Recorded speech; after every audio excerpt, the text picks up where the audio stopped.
শ্রী মা সারদা দেবীর জীবনের কয়েকটি ঘটনা। 1278 সালের চৈত্র মাস এক পর্ব উপলক্ষে জয়রামবাটি অঞ্চলের কিছু রমণী দক্ষিণেশ্বরে গঙ্গা স্নানের জন্য যাচ্ছিলেন। শ্রী মায়েরও ইচ্ছা হলো যে তিনি তাদের সঙ্গে যান।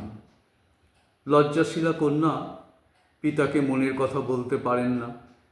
অবশেষে একটি মেয়ে রামচন্দ্র মুখোপাধ্যায়কে শ্রী মায়ের মনের কথাটি জানালেন।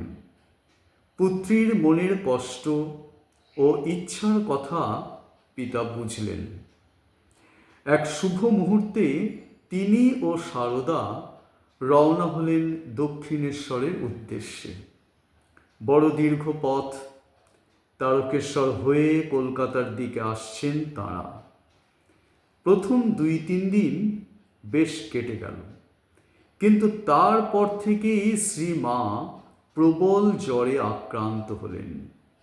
পিতা পুত্রী আশ্রয় নিলেন একটি চটিতে। রাত্রিবেলা শ্রী মা যখন জ্বরে একেবারে বেহুঁশ, তখন দেখলেন তার পাশে একটি অচেনা মেয়ে এসে বসল। মেয়েটির গায়ের রং কালো, কিন্তু এমন সুন্দর রূপ তিনি কখনো দেখেননি। মেয়েটি বসে শ্রী মায়ের মাথায় হাত বুলিয়ে দিতে লাগল। এত নরম ও ঠান্ডা সেই হাত যে গায়ের জ্বালা যেন তখনই জুড়িয়ে গেল। শ্রী মা জিজ্ঞাসা করলেন, তুমি কোথা থেকে আসছো গা? মেয়েটি উত্তর দিল, আমি দক্ষিণেশ্বর থেকে আসছি। একথা শুনে শ্রীমা অবাক হয়ে গেলেন। বললেন, দক্ষিণেশ্বর থেকে? আমি মনে করেছিলাম দক্ষিণেশ্বরে যাব, তাকে মানে ঠাকুরকে দেখব, তার সেবা করব, কিন্তু পথে জ্বর হওয়ায় আমার ভাগ্যে ওই সব আর হলো না। মেয়েটি বলল, সে কি, তুমি দক্ষিণেশ্বরে যাবে বই কি, ভালো হয়ে সেখানে যাবে, তাকে দেখবে, তোমার জন্যই তো তাকে সেখানে আটকে রেখেছি। শ্রীমা বললেন, বটে, তুমি আমাদের কে হও গা? মেয়েটি বলল, আমি তোমার বোন হই। মা বললেন, বটে, তাই তুমি এসেছো? এই রকম কথাবার্তার পর শ্রী মা ঘুমিয়ে পড়লেন। পরদিন সকালে দেখা গেল শ্রী মায়ের জ্বর সেরে গিয়েছে। আবার তারা পথ চলতে শুরু করলেন। সুদীর্ঘ ভ্রমণের শেষ পথটুকু অতিক্রম করতে হলো নৌকায়।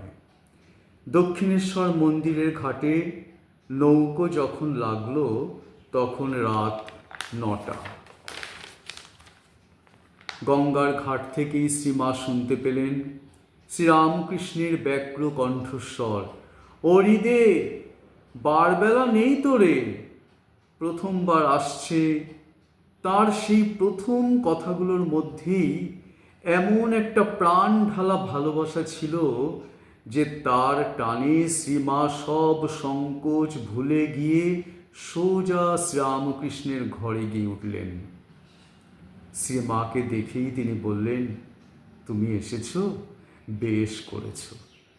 শ্রীমা দেখলেন যাকে লোকে পাগল বলে তিনি সম্পূর্ণ সুস্থ। স্ত্রীকে ভুলে যাওয়া দূরের কথা, তিনি যেন এখন আরও বেশি কৃপাপূর্ণ। শ্রীমাকে অসুস্থ দেখে অবিলম্বে তাঁর চিকিৎসার ব্যবস্থা করলেন শ্রীরামকৃষ্ণ। কয়েকদিনের মধ্যেই সুস্থ হয়ে উঠলেন শ্রীমা।